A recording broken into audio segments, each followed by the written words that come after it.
बिस्मिल्लाहिर्रहमानिर्रहीम। अस्सलाम वालेकुम नाज़रीन उर्दू देश से मैं हूँ अली हुसैन नकवी।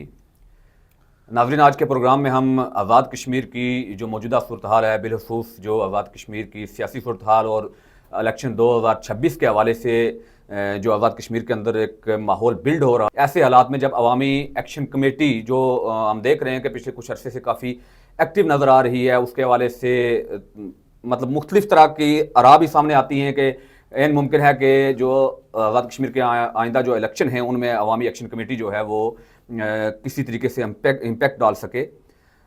इसकी आगे क्या सूरत हाल बनेगी, आज़ाद कश्मीर की मौजूदा सियासी सूरत हाल किस तरफ जाएगी, इसके ऊपर हम आज के प्रोग्राम में बात करेंगे। मेरे साथ प्रोग्राम में मौजूद हैं सीनियर सहाफ़ी हैं दानिश इरशाद साहब, मुहक्किक हैं और मुसन्नफ़ भी हैं किताब आज़ादी के बाद। इनके साथ हम गुफ्तगू करेंगे और उनसे जानने की कोशिश करेंगे, क्योंकि आज़ाद कश्मीर की जो अंदरूनी सियासत है उसके ऊपर भी इनकी बड़ी गहरी नज़र होती है। तो हम दानिश साहब को प्रोग्राम में वेलकम कहेंगे। दानिश साहब वेलकम। शुक्रिया। दानिश साहब, पहले मुख्तसरन ये बताएं कि इस वक्त के जो आज़ाद कश्मीर के हालात हैं, ख़ास तौर पर जो सियासी हालात हैं, किस नज़र से आप देखते हैं, ये क्या रुख इख्तियार करेंगे आने वाले दिनों में?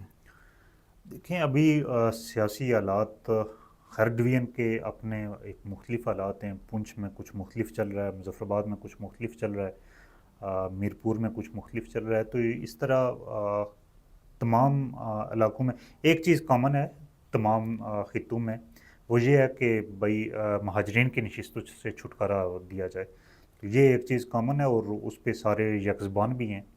कुछ लोग शायद उसकी मुखालफत भी कर रहे हैं, जिस तरह मुस्लिम कॉन्फ्रेंस हो गई, सरदार अतीक साहब ने एक वाज़े तौर पे कहा। लेकिन फ़ारूक हैदर समेत, चौधरी यासीन समेत तमाम लोग इन महाजरीन की नशिस्तों की मुखालफत कर रहे हैं। कुछ आइनी बुनियादों पे कर रहे हैं, आइनी और कानूनी, और कुछ इसको करप्शन और मेरिट के बियाफ पे देख रहे हैं।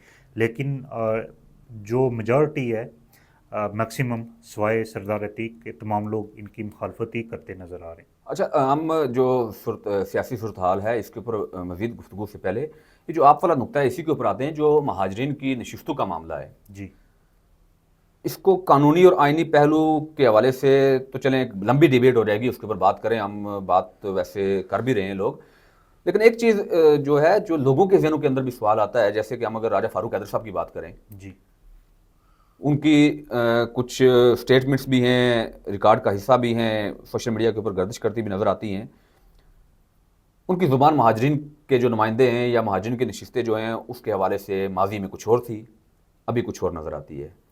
मुझे आप चूँकि बड़े करीब से आपने आज़ाद कश्मीर की अंदरूनी सियासत को देखा है और उसके ऊपर आपने लिखा भी है, मुझे ये बताएं कि ये महाजरीन की नशिस्तों वाला जो मामला है, ओवरऑल इसको हम अगर जनरलाइज करके एक ब्रॉडर पर्सपेक्टिव में देखें, आज़ाद कश्मीर के जो सियासतदान हैं, जो जी। आज़ाद कश्मीर की नशिस्त, इनके मफादात क्या वाबस्ता हैं और इनको क्या वजह है कि ये मतलब कभी इनके खिलाफ होते हैं, फिर जब वक्त आता है तो उस वक्त इनके हक में उठ के बात करना शुरू कर देते हैं? मेरे ख्याल में हक में तो फ़ारूक हैदर अभी भी नहीं बात कर रहे। असम्बली में भी जो उन्होंने बात की तो वो भी इनको मुतनासिब नुमाइंदगी की, अल्टीमेटली उन्होंने बात की। और इन्होंने कहा कि असम्बली के अंदर वोट से महाजरीन के नुमाइंदे बने। पहले भी वो यही बात करते रहे, लेकिन कुछ वो अल्फाज का हेर फेर इस तरह से करते हैं कि लोगों को इस तरह से नज़र आए कि मैं इनके हक में भी हूँ। वो मतलब दरमियानी रास्ता इस्तेमाल करने दोनों की तरफ खेलने की दोनों कोशिश तरफ करते हैं। कहते हैं। बाज़ औक़ात तमाम लोगों को खुश करने की कोशिश करते हैं। तो बाकी जहाँ तक कानूनी मामले की नहीं, ये बात है, तमाम तो लोगों को खुश करते हैं या किसी और को भी खुश कर रहे हैं? लोगों को मतलब स्टेक होल्डर्स, अच्छा, स्टेक होल्डर्स। हाँ, तमाम स्टेक होल्डर्स को खुश करते हैं, जिन जिनका स्टेक उस खित्ते में मौजूद है।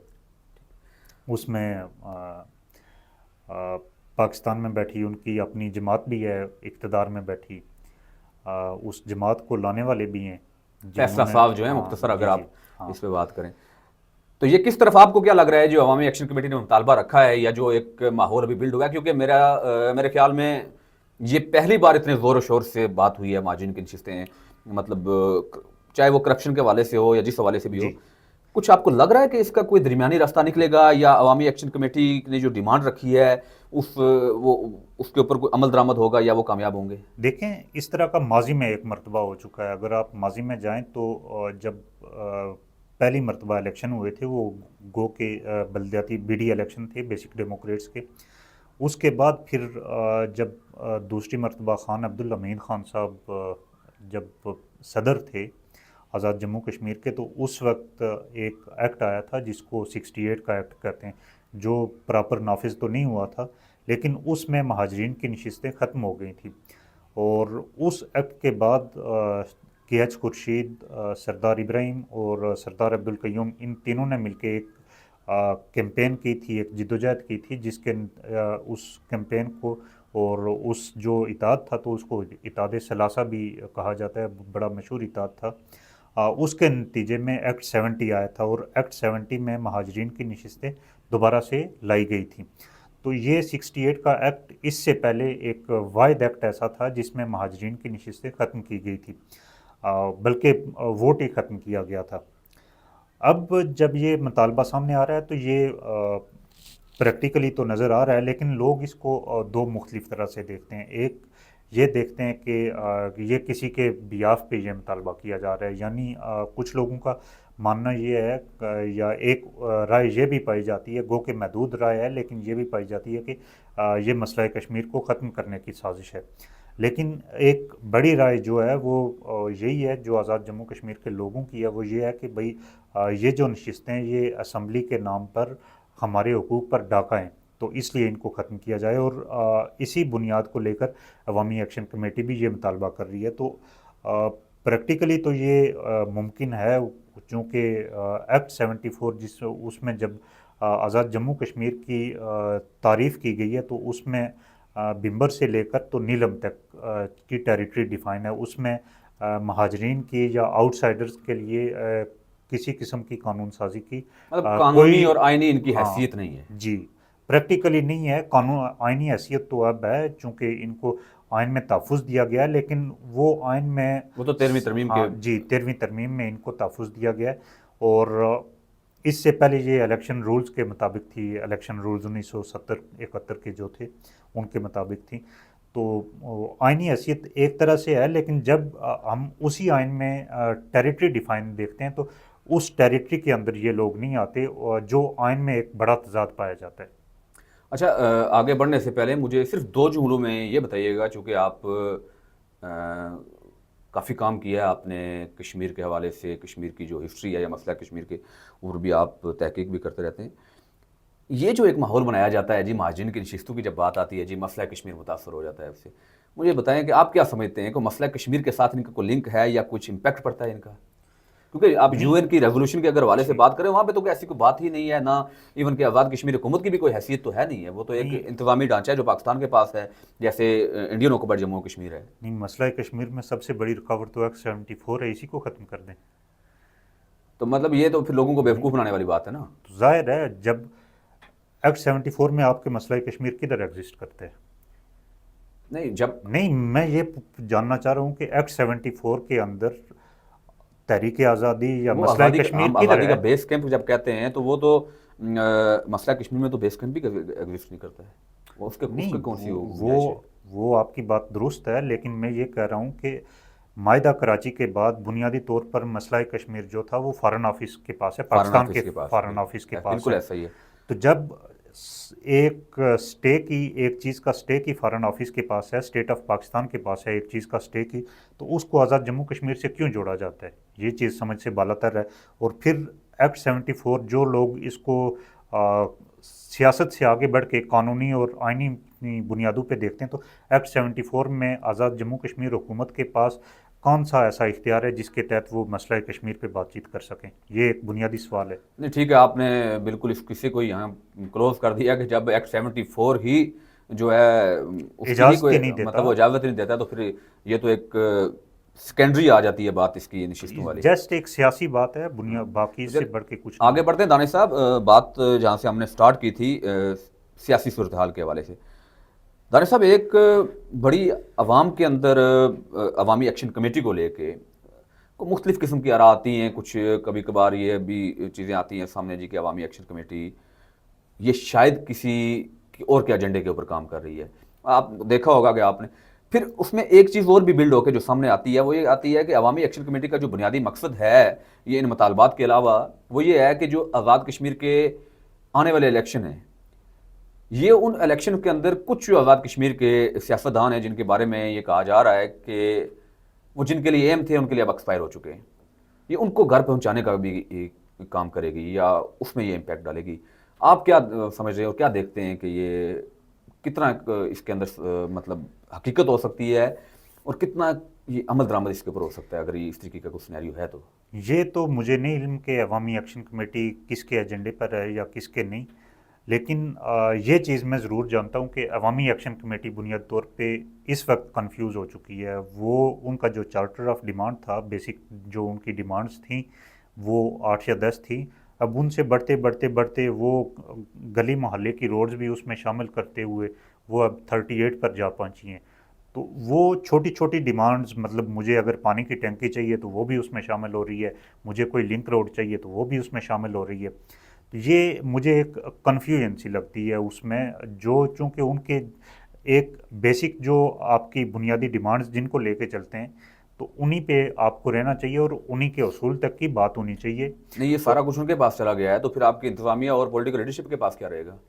نہیں، میں یہی کہہ رہا ہوں کہ ابھی جو ان کے بیسک ڈیمانڈز تھیں تو وہ اب بڑھتے بڑھتے بڑھتے مطلب وہ گلی محلے کی سطح تک کی ڈیمانڈز جو بالکل ایسا ہی ہے۔ عوامی ایکشن کمیٹی ہے وہ ان تک پہنچ گئی ہے۔ تو اس طرح سے مجھے یہ ایک کنفیوژن اس میں لگتی ہے کہ وہ اس کی لیڈرشپ جو ہے وہ کنفیوز ہو چکی ہے، یا پھر اگر لیڈرشپ کنفیوز نہ بھی ہو لیکن اس میں جو ایک وسیع مشاورت ہونی چاہیے مشاورتی جن عمل چیزوں جو ہے پر، وہ اس میں چونکہ آئینی اور قانونی اور جو ایک جو میجارٹی لوگوں کی ہے تو اس کے جو جس کو مفاد عامہ کہتے ہیں، مفاد عامہ کی چیزوں کو چھوڑ کر وہ بالکل چھوٹی چھوٹی چیزوں تک جا پہنچے ہیں۔ تو اس کا مطلب اب اگر مجھے اپنے گاؤں میں راولاکوٹ کے ایک نوائی گاؤں میں مجھے پانی کا مسئلہ ہے تو وہاں پر میں 4-5 ہزار 6 ہزار فٹ پائپ کا مطالبہ کرتا ہوں، تو وہ بھی ایکشن کمیٹی اگر اپنے ایجنڈے میں شامل کر لے، مطالبات میں شامل کر لے، تو اس کی وقت کیا رہ جائے گی۔